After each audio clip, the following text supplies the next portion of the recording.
संकट, समस्याएं, कठिनाइयां, ये तो हर एक के जीवन में आते हैं। अधिकतर बार ऐसा होता है कि मनुष्य के जीवन में जब कोई संकट आता है तो वो वहीं भयभीत हो जाता है, चिंतित हो जाता है, निराश हो जाता है।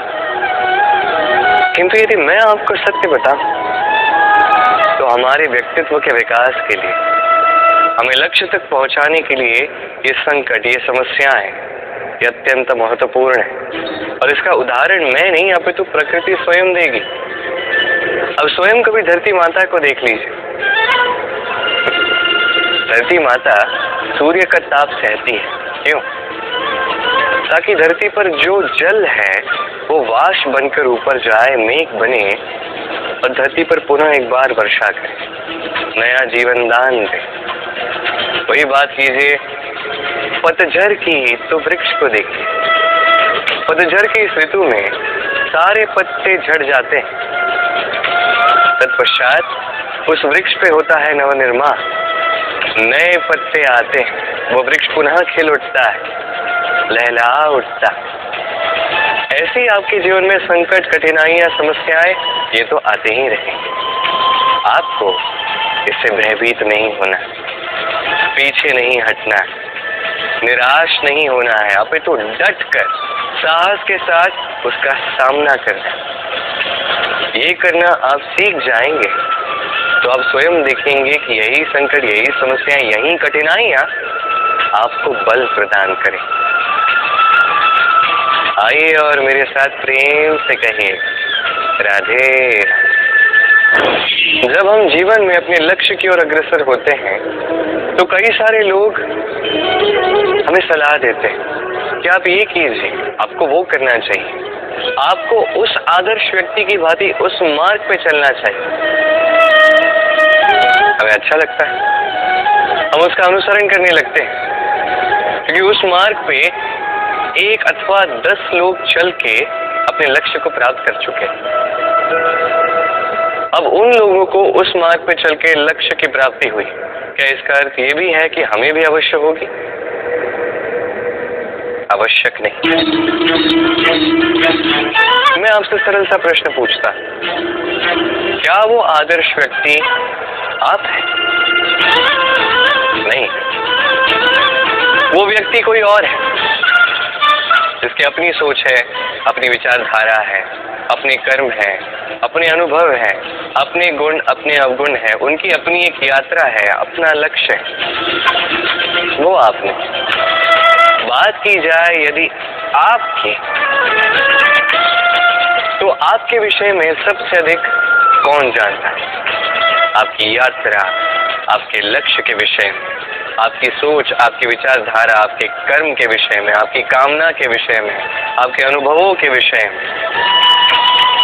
इन सब के विषय में सबसे अधिक यदि कोई जानता है तो वो है स्वयं आप।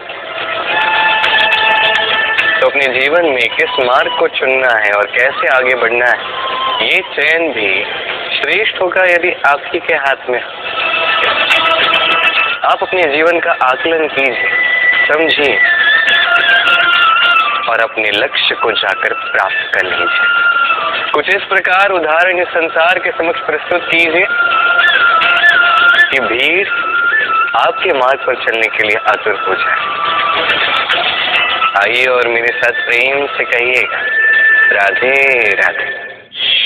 कभी जब भवंडर आता है, आंधी तूफान आता है, तब देखिए ये कितना बड़ा स्वर करता है, कितना बड़ा नाद करता है, विध्वंस मचा देता है। जब बाढ़ आती है तो कितना बड़ा स्वर करती है, कितना बड़ा नाद करती है, किनारों को तोड़ के रख देती है। वही किसी वृक्ष को देखिए, शांति से खड़ा रहता है, मौन, और अपना कर्म करता है, छाया देता है, फल देता है, कोई बड़ा स्वर नहीं, कोई नाद नहीं। नदी की बात की जाए तो नदी जो बहती है, खेतों को सींचती है, वनस्पतियों को प्राण देती है, हमें पीने के लिए जल देती है, इतना महान कार्य करती है, कोई बड़ा स्वर नहीं, कोई बड़ा नाद नहीं। ये सीख है, इस संसार में जो भी महान कार्य करते हैं मौन होकर अपना कर्म करते जाते हैं, क्योंकि उन्हें पता है महत्व स्वर का नहीं कर्म का। और जो रुद्र का साथ देते हैं, नाच करते हैं, वो केवल विध्वंस मचाते हैं।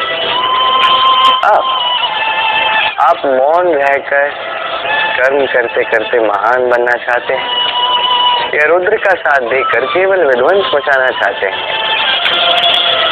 निर्णय आपका है। आइए और मेरे साथ प्रेम से कहिएगा, राधे राधे। आप जीवन में क्या बनेंगे ये आपके परिश्रम, आपके निरंतर प्रयास और आपकी चुनी हुई दिशा पर ही निर्भर नहीं करता। ये निर्भर करता है आपकी संगति पे भी। ये संगति जो अत्यंत महत्वपूर्ण होती है। प्रकृति भी हमें यही सिखाती है एक उदाहरण द्वारा। यदि ये मैं आपको बताऊं तो किसी हवा के झोंके को देखिए। एक हवा का झोंका जब किसी पुष्प को स्पर्श कर जाता है तो वो भी सुगंधित हो जाता है। यही हवा का झोंका जब किसी नाले के ऊपर से बहता है तो वो भी सुरभिहीन हो जाता है। ये संगति ही है जो मनुष्य को कहां से कहां पहुंचा सकती है, आपको पता भी नहीं चलेगा। ये संगति का प्रभाव ही है जहां चने के साथ घुन पिस जाता है। ये संगति का प्रभाव ही है जहां एक साधारण सा पत्थर स्वर्ण के साथ मिल जाता है और वो भी रत्न बन जाता है। तो इस संगति का विशेष ध्यान रखिए। अब किससे मिलते हैं, क्या बात करते हैं, क्या सीखते हैं, उनका आपकी ऊर्जा पर क्या प्रभाव पड़ता है, सब देखिए और मेरे साथ प्रेम से कहिएगा, राधे राधे। प्रकाश किसमें होता है? सूर्य। शीतलता किसमें होती? चंद्रमा। अब यदि सूर्य में प्रकाश ही न हो तो क्या होगा? अंधकार। यदि चंद्रमा में शीतलता ही न हो तो क्या होगा? महा अंधकार। सब कुछ भीतर, अच्छाई और सच्चाई हर एक मनुष्य के मन के भीतर है ही है। यदि ये नहीं तो समझिए कुछ भी। जैसे एक दिया जो जलता है, प्रकाश फैलाता है, अंधकार में हमारा मार्गदर्शन करता है। क्यों जलता है? क्योंकि इसके भीतर एक बाती है जो जलती है। बाती क्यों जलती है? क्योंकि उसके भीतर घी है जो उस बाती को जलाए रखता है। सब कुछ हमारे मन के भीतर है, अच्छाई भी सच्चाई भी। इसी के साथ कर्म करते जाइए, जीवन में आगे बढ़ते जाइए। समस्त जीवन प्रकाशमय होगा। आइए और मेरे साथ प्रेम से कहिए, राधे राधे।